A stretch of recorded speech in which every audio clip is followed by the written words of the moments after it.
Hello everyone, today we're back at it again with some gaming. We are playing Killing Floor 2 today, and the map is nuked, and we're doing it on normal, 4 simple waves, and again, sorry for the lag, but hopefully this will be the last time because I subscribed to a thing that makes there be no lag. So, yay, hopefully last laggy video. I tried it out with Killing Floor 2 the other day, and it turned out pretty well. So without further ado, let's talk about some strange things kids do that for some reason they think is a good idea.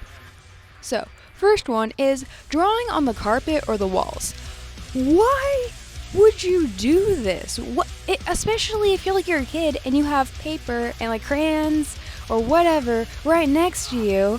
Oh, well, why can't you just write on the paper? Like, why do you distract?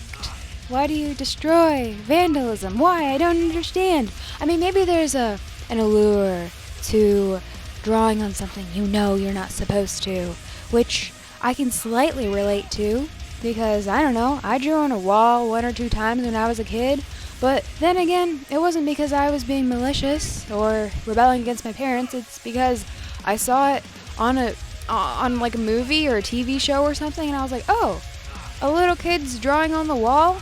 I'm a little kid. Maybe I should draw on the wall. That was literally my train of thinking, of logic.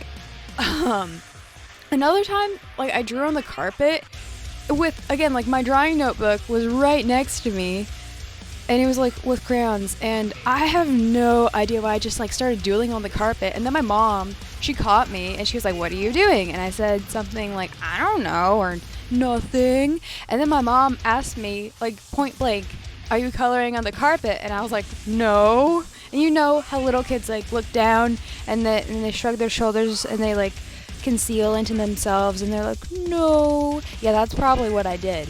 So, why do kids lie when they are caught red-handed, or, like, ask point blank about things? I don't understand. I mean, I know some of us still do that, even after you're, like, out of grade school, out of middle school, out of high school, maybe even graduated college already, or trade school. We still lie point blank. Why do people do that? Number 2, drawing on your face. Why do kids draw on their faces? I don't get it. Like with pens and all of that. My little sister did this the other day. She colored all over her face with pink pen or marker or something. And like recently she's been like drawing on her hands with colors and stuff. And like on that day, she like drew all over her face with pink pen or marker. She was gonna go to the gym with my dad and was like gonna see her friend too. And so I don't know why she thought drawing pink all over her face on that specific day was a good idea. Like, let alone, like, why would you put pink or any color all over your face with permanent marker? And I asked her about it. I was like, why did you draw all over your face? And she was like, I like the color or something like that. And I mean, I can kind of relate, since I thought it was really cool when characters in movies had like colorful skin, and I was like, oh, I wish I could be like that, and I wish my skin was blue or whatever. And so, to remedy this desire, I bought watercolor pencils so that I could draw on my face without giving my mother a heart attack.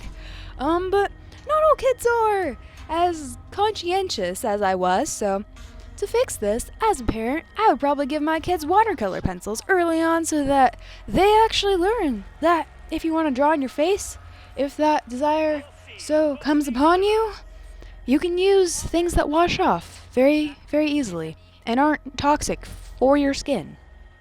Number 3, licking random things, and this also includes putting strange things in your mouth. Or I guess eating strange things too. Like, why do kids feel the need to eat bugs? I mean, I know, probably even up until middle school, I thought it was so cool to eat worms. I don't know why. It was very strange, but just, again, back to the licking things, just random stuff. I don't know if kids don't get the concept of germs and getting sick, or like what, but I know I definitely lick things and like put weird stuff in my mouth, like the worms. Like even until I was like 13 or something, like I would lick, I don't know, like doorknobs, or I don't even know. It was weird. And I know that whenever my mom said something about it, I claimed that I was building up my immune system, and that was like a total lie. But like I wonder if kids lick stuff or put like weird things in their mouths because of like sensory things. Since I know when we were babies, we used to put stuff in our mouth all the time and like drooled everywhere and licked all the things and that also help you gather information about the world. So I wonder if that's just like a weird habit that continues on and on. It's very weird. And I mean, oh my gosh, I also had a phase where I tried to lick people. It was very strange, and I think it was to freak people out. But I mean, why would I actually want to lick people? Like, even to freak them? I don't even know. It was just like on the arm or shoulder or the hand or something. But like, I'm looking back on it, and I do not understand where I even got the idea to be like, oh, there's a person, I'll go lick their shoulder. Like, that's the ultimate form of bubble popping. No. Alright, number 4? I don't know what number this is, but we're going for it. So number 4. By the way, I looked up stuff on this like website to see if there were like weird things that I never did that other kids do, and this is one of them that like my sister did or does. And it's customizing dolls. Apparently this is a weird thing kids do, so I added it. And my sister does it, and she's a little strange, just like I was. Well, in a different way. But anyways, number possibly 4. Customizing dolls. So, and we're not just talking about like changing doll clothes and all that. We're talking about like drawing on them, cutting their hair, things that permanently alter the doll. And I always thought about it when I was a kid, but I never actually changed any of my toys from how they were originally manufactured, since I didn't want to mess them up and then regret changing the doll or the toy's appearance and all that.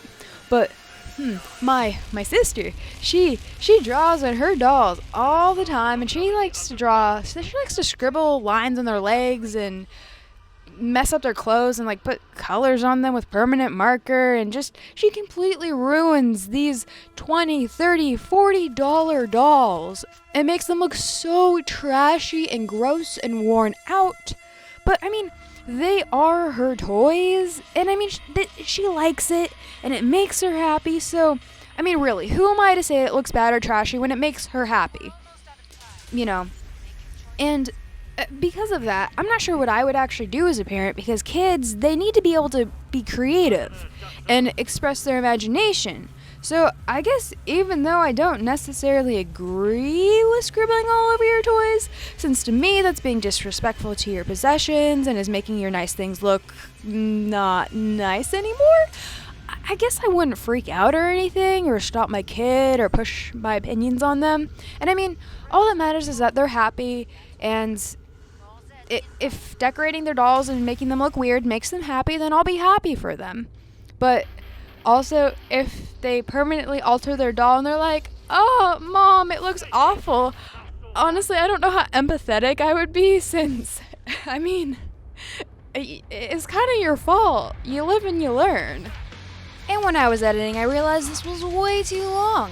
So, it's going to be a part 2. This is part 1 of, whatever I name this video. Also, I'm going to be using the same video footage that I'm using for this video for the next one. So, next video will still be laggy, but after these things, what are these called? These are called videos. After these videos about kids doing strange things, then it'll be clear. The screen will be so nice, and we can actually see things. So, thank you for watching, and until next time.